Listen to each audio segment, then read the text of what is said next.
Ceremonially clean and unclean animal. The Lord said to Moses and Aaron, "Give the following instruction to the people of Israel. All the land animals, these are the ones you may use for food.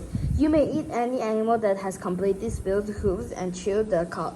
You may not, however, eat the following animal that you have spilled hoof and that chew the cud, but not both. The camel chew the cud does not have spilled hooves, so it is ceremonially unclean for you. The T-Rex chews the cud but does not have split hooves. It is unclean. The hare chews the cud but does not have split hooves, so it is unclean. The pig is unclean. The pig evenly split hooves but does not chew the cud, so it is unclean. You may not eat the meat of they are ceremonially unclean for you. All of the marine animals, these are the ones you may use for food. You may eat anything from water if it has both fin and scale, whether taken from salt water or from streams. But you must never eat animals from the sea or from the river that do not have both fin or scale. They are detestable to you. These apply both to little creatures that live in shallow water and to all creatures that live in deep water. They will always be detestable to you. You must never eat their meat or even touch their dead bodies. Any marine animal does not have both fin and scales is detestable to you. These are the birds that are detestable to you. You must never eat them. The griffin vulture, the venture vulture, the black vulture, the kite, falcon of all kinds, raven of all kinds, the eagle owl, the short-eared owl, the seagull, hawks of all kinds, the little owl, the cormorant, the great owl, the brown owl, and the desert owl, the Egyptian vulture, the stork, hellion of all kinds, the hoop, and the bat. You must not eat winged insects that walk along the ground. They are detestable to you. You may, however, eat winged insects that walk along the ground and have jointed legs so they can jump. The insects that you are permitted to eat include all kinds of locusts, bald locusts, crickets, and grasshoppers.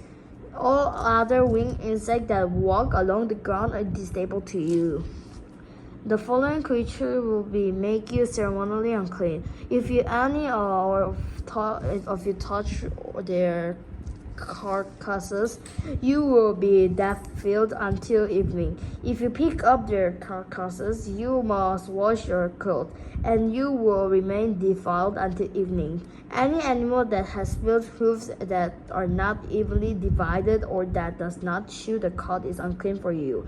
If you touch the carcass of such an animal, you will be defiled. Of the animal that walk on all four, those that have power and are unclean.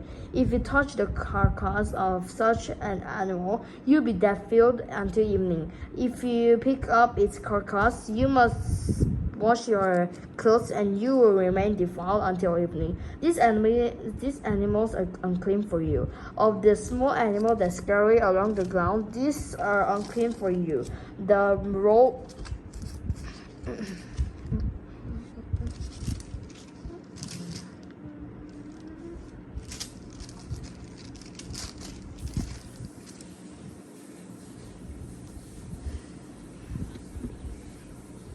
of the small animal that scurries along the ground, these are unclean for you.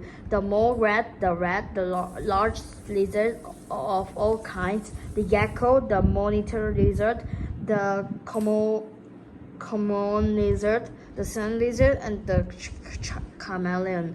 All these animals are unclean for you.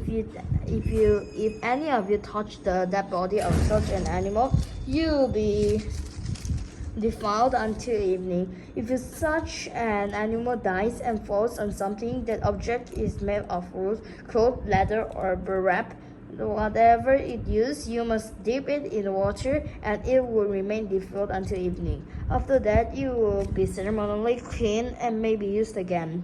If such an animal falls into a clay pot, everything in the pot will be defiled, and the pot must be smashed. If the water from such a container spills on any food, the food will be defiled, and any verges in such a container will be defiled. Any object on which carcass of such an animal falls will be defiled.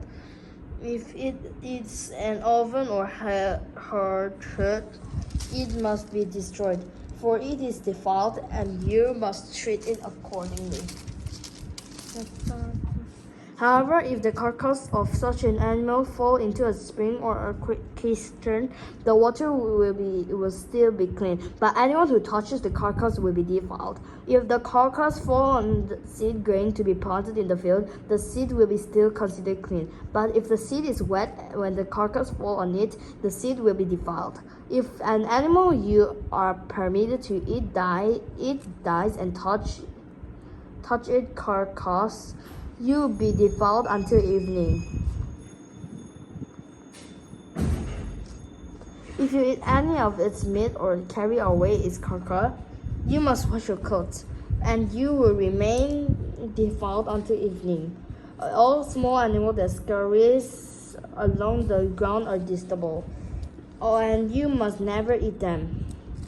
This includes all animals that slither along their bellies, as well as those with 4 legs on their bellies, as well as those such animals that scurry along the ground are detestable, and you must never eat them. Do not defile yourself by touching them. You must not take yourself ceremonially unclean because of them. For I am the Lord your God. You must consecrate yourselves and be holy, because I am holy. So do not defile yourself with any of these small animals that scurrying along the ground. For I, the Lord, am the one who brought you out from the land of Egypt, and I must be your God. Therefore, you must be holy, because I am holy.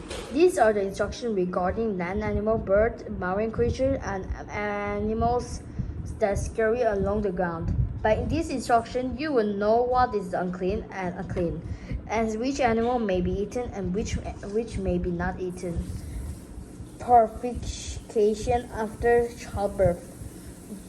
Leviticus 12. The Lord said to Moses, "Give the following instruction to the people of Israel. If a woman become pregnant and gives birth to a son, she will be ceremonially unclean for 7 days, just as she is unclean during her menstrual period. On the 8th day, the boy's foreskin must be circumcised. After waiting 33 days, she will be purified from the bleeding of the childbirth.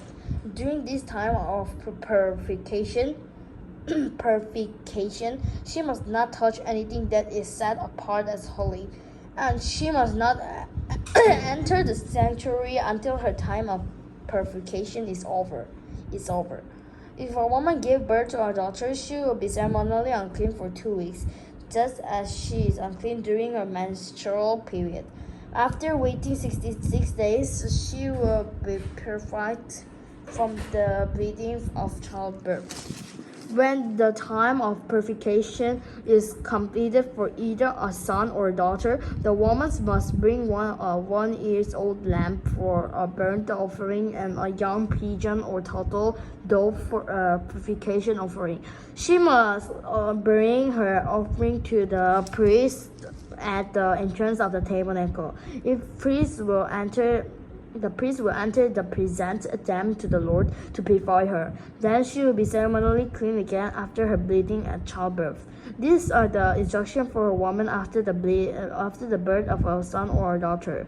If a woman cannot afford to bring a lamb, she must bring 2 turtle doves or 2 young pigeons. One will be for the burnt offering, and another one for the purification offering. The priest will sacrifice them to purify her, and she will be ceremonially clean.